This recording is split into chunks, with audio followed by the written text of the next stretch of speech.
Apple had announced that they won't be shipping their iPhones with adapters and earphones. Also, they're restraining from shipping adapters along with Apple Watch. Are they saving the earth by doing so? Or is it just a marketing gimmick to save some bucks? Let's discuss.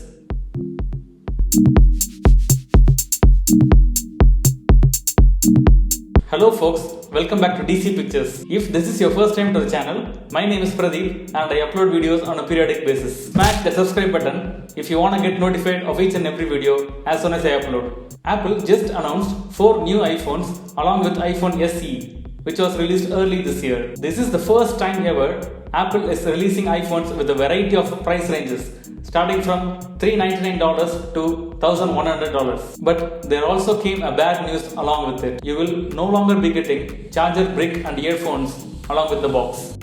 Apple routinely puts effort to reduce the toxic components in its hardware. In Apple 2020 Progress Report, it announced that it spent 4 years to analyze and research an alternative to PVC, polyvinyl chloride, which is used in power cords. Apple's decision to skip the charger and earpods sounds like a step to reduce the company's environmental footprint. A USB-C to Lightning cable is provided along with the iPhone 12 box, but Apple wants the users to use their own charging bricks. Lisa Jackson, during the October 13th iPhone launch event, said that customers already have over 700 million Lightning earphones and many customers have even moved to wireless experience. There are over 2 billion power adapters of Apple over there in the world. That's not counting the billions of third-party adapters. We are removing these items from the iPhone box, which reduces carbon emissions and avoids the mining and use of precious materials. With fewer items included, the iPhone's packaging will be much smaller and they can fit 70% more iPhones in a single truck. Taken all together, the changes we have made to iPhone 12 cut over 2 million metric tons of carbon annually. It's like removing 4.5 lakhs cars from the road every year. Since Lisa spoke about statistics,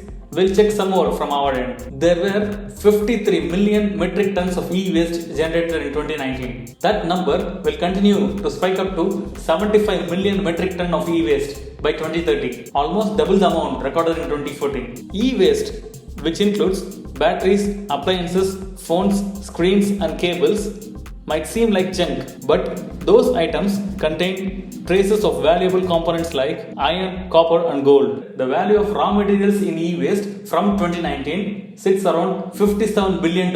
These e-waste also contain some toxic components. The percentage of charges coming from tablets, smartphones, etc. is 0.1% of the total e-waste. This makes up roughly 54,000 metric tons of e-waste generated. If you consider only Apple's portion, it's probably half or even less. At the maximum, you could probably say it's 25,000 metric tons or 0.05% of the total e-waste which increase annually. The lack of charging brick in the box doesn't mean that people don't need them anymore. People may use what they have in their home, but many people will again go to Apple and buy new adapters. Those will now need to be packed separately and transported separately, thereby increasing the environmental consequences. There are even other concerns about Apple's claim that it can pack more boxes on the truck because of iPhone 12's smaller size. But it's not always true. They ship based on demand and not based on how many products they can put in a truck. And I don't think the demand will change ever. If they already sell 50 units of iPhone to a specific store,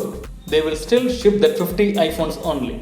They don't all of a sudden ship 120 to the store. There are some points which we need to think about in this situation. Apple doesn't use a universal charging cable among its portfolio of devices. The iPhone still uses a proprietary Lightning port, while most of the tech industry has turned towards USB-C connectors for charging, connecting displays and transferring files. 2 different cables are required between iPad Pro and iPhone, thereby increasing the e-waste. What happened to reducing carbon footprint policy now? Last year's iPhone 11 included a power adapter with USB-A port. The iPhone 12 comes with USB-C to Lightning cable, which is incompatible with that adapter. So obviously you will need a new adapter. The new iPhone 12 range uses 100% recycled rare earth elements for all the magnets inside the iPhone. And the same is true about the Taptic engine, which provides haptic feedback. Apple has also been using 100% recycled aluminum enclosure for several products of its several years. It employs disassembly bots to recover these precious materials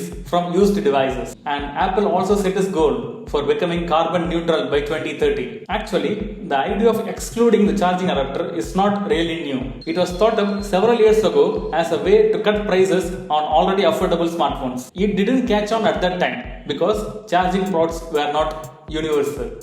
But now it is. Do you like this idea of Apple skipping earphones and adapters in its box? Also, would you be buying the new iPhone 12? Let me know in the comments. Catch you guys in the next video. Thanks for watching. Peace.